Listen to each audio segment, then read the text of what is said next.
Hi again and welcome to the last part of Chapter 2, First Language Acquisition. As before watching the video, please refer to the following terms: object permanence, symbolic play, metalinguistic awareness, transfer, interference, child-directed speech, CDS, formulaic expressions or sequences. You may refer to the Quizlet set, the textbook, or online search. Let's begin. First language acquisition versus second language acquisition. What are the contrasts, the differences, and what are the similarities or parallels between acquiring both languages? There are several factors that make the first language acquisition different from second language acquisition, and the first factor we have is the age factor, and this is what I'd like you to do now is pause the video and take like half a minute to think a little bit when it comes to age. How is first language acquisition different from second language acquisition? Think of terms. When do we start learning our second language? And remember, second language here stands for any new language you learn, whether it's a second language at school or a foreign language you are learning. Second here stands for both processes. Hoping that you did as I asked, let's begin. Of course, first language is acquired early in life, while second language is learned beyond infancy and early childhood. That is, it might be learned at the age of 2 or 3 at home when someone is bilingual, or in class context, KG1, grade 1, grade 3, middle school, high school, university. Now, one important difference is that when the child is learning the first language, they are at the same time going through several mental and cognitive processes. Among these processes are object permanence and symbolic play. What do we mean by object permanence? It's this cognitive ability to realize that when an object is no longer in front of you, it doesn't mean it doesn't exist anymore. It is simply hidden.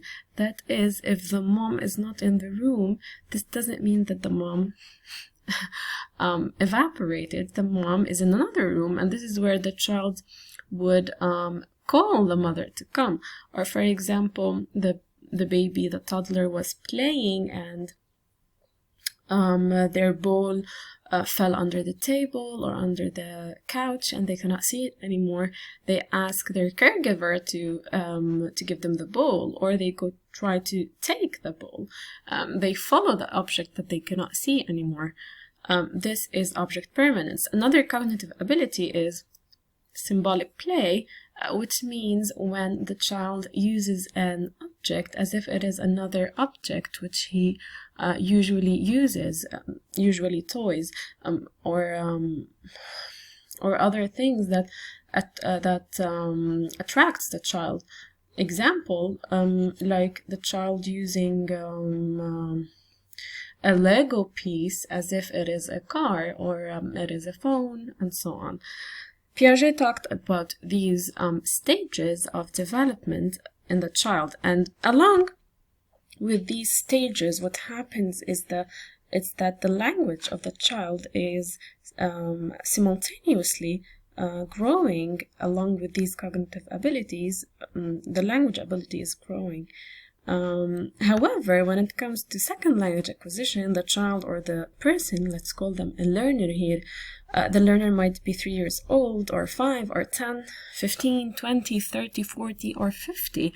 They have gone through all the basic cognitive stages which are needed to acquire language. Another difference is that infants depend on basic signals, sounds, and gestures in order to express their needs and so on. However, when children learn literacy skills, let's say at school or at a learning center, whatever, they use the language to reflect on forms of language.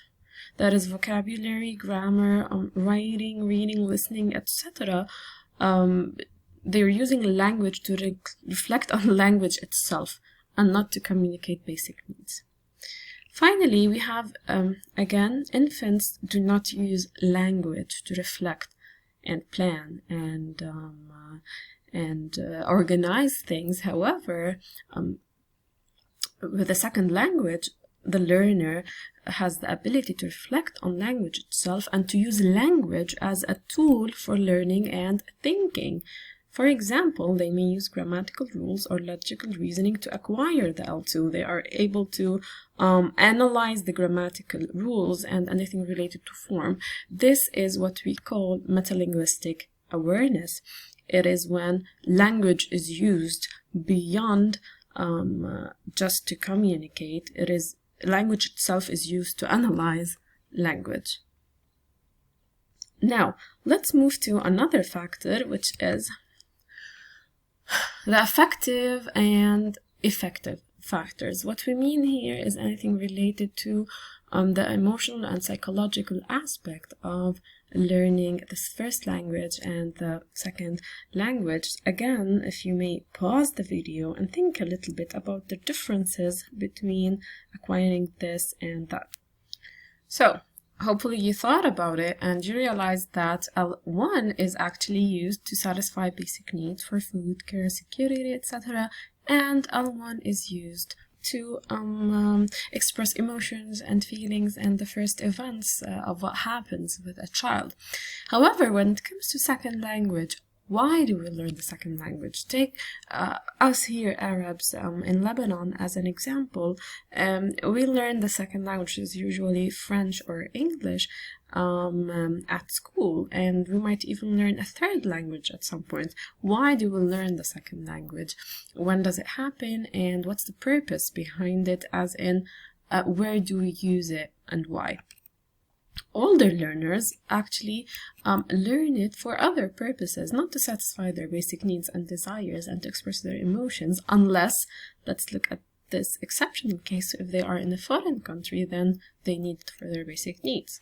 Another difference is that there's no pressure on the child to use the language properly. On the contrary, we think it is really funny when a child does not speak the language correctly and they do these mispronunciation mistakes. We find it really cute. There's no anxiety on the child. However, in second language acquisition, acquiring a new language can lead to a feeling of alienation or separation from the native language here or culture.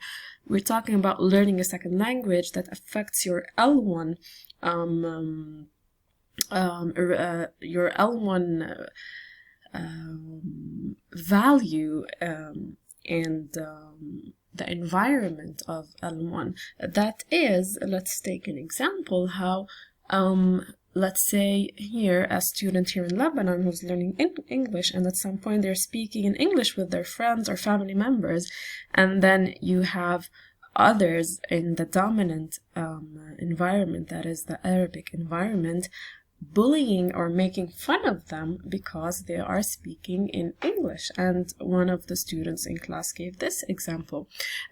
So this might be a pressure because of speaking L2. And in contrast, it might happen in the host country. Let's say the person is an immigrant or someone who is studying abroad. And let's take an example, a student who is in Spain and he's Arab and he's in Spain learning Spanish, and then at some point they are in a gathering where there is this conversation between him and a Spanish person, and then they feel this pressure of being able to express their thoughts and emotions in the Spanish language, but they couldn't. This might be embarrassing or causing this personal or social pressure, the pressure to be able to fit in the host country that speaks the L2 language. Okay, we're done here, so let's move to two aspects, or let's say two processes that happen during L1 and L2 acquisition: transfer and interference. L1 learners, young children, that is, toddlers, do not have another language system to interfere in their acquisition. What do we mean by this? L1 is the first language they are exposed to. And at some stage, it's the first and the only language they are exposed to. There is no interference of another language. There is no effect of another language on their acquisition. However, when it comes to L2 learning, L2 learners are subjected to different issues when it comes to pronunciation, grammar, or vocabulary, and these are transfer and interference. Transfer is applying knowledge and linguistic rules of one language in the other, and here transfer is considered positive transfer. And we're not talking only about using L1 rules and L2 rules. It could also be sometimes that the second language actually helps in learning rules of L1. We will talk more about this later. Let me give you some examples on positive transfer between languages. For example, in Arabic, we have the mu'annath and the mudhakkar. These two grammatical forms do not exist in English, for example. In English, we use it for an inanimate object or a living thing like a plant and so on. However, this is not present in Arabic, so what happens is that in French, however, they have this. They have the feminine and the masculine forms even for inanimate objects. Example, in Arabic, for the table, we say طاولة مع تا مربوطة. هذه طاولة مؤنث. In French, we could say la table, une table. So here, it's also feminine. However, in English, it is a table. It is a table. There's no masculine and feminine for inanimate objects. So here, the transfer actually helps in for those who are learning French and they are Arabs. The concept of having gender for objects is not difficult to acquire. However, for English learners, that might be kind of interference. We move to interference here, which is the negative transfer, where people make errors due to influence of L1 on L2 acquisition. Let me give you an example here. Similarly, for table, you might see at some point when you're teaching English that you will have a student who says, I bought a new table. She is really nice, referring to the table as a she, giving she and he or her and his for objects. And this is because of negative transfer, or what we know as interference. Please remember these two concepts of transfer and interference. Keep them in your mind because we will be referring to them again in further chapters. I also want to give you more examples about this. When it comes to pronunciation, I actually asked my brother to tell me about this. He knows English, French, German, and Spanish, in addition to Arabic, of course. And then I was like, how did Arabic help you in learning other languages? And he said, sounds like kha, which we have in Arabic, actually helped him in pronouncing words with kha in German. And the tha sound helped him in Spanish. Like, for example, the th sound is not present in French, and this is why you notice that French people might say something like I think, or 3 or 3 for the number 3. He also mentioned that negative transfer happened when with the ra sound in French, because he says ra instead of ra, the R sound in English. And he faces a lot of trouble in saying words that have the ra sound because of the effect of French. And the German pronunciation of the ra sound made this worse. So here we have a case of interference. I will pause the video now and I'll send you part 2 in another video. This part is kind of long. Remember to take notes and write any questions you have.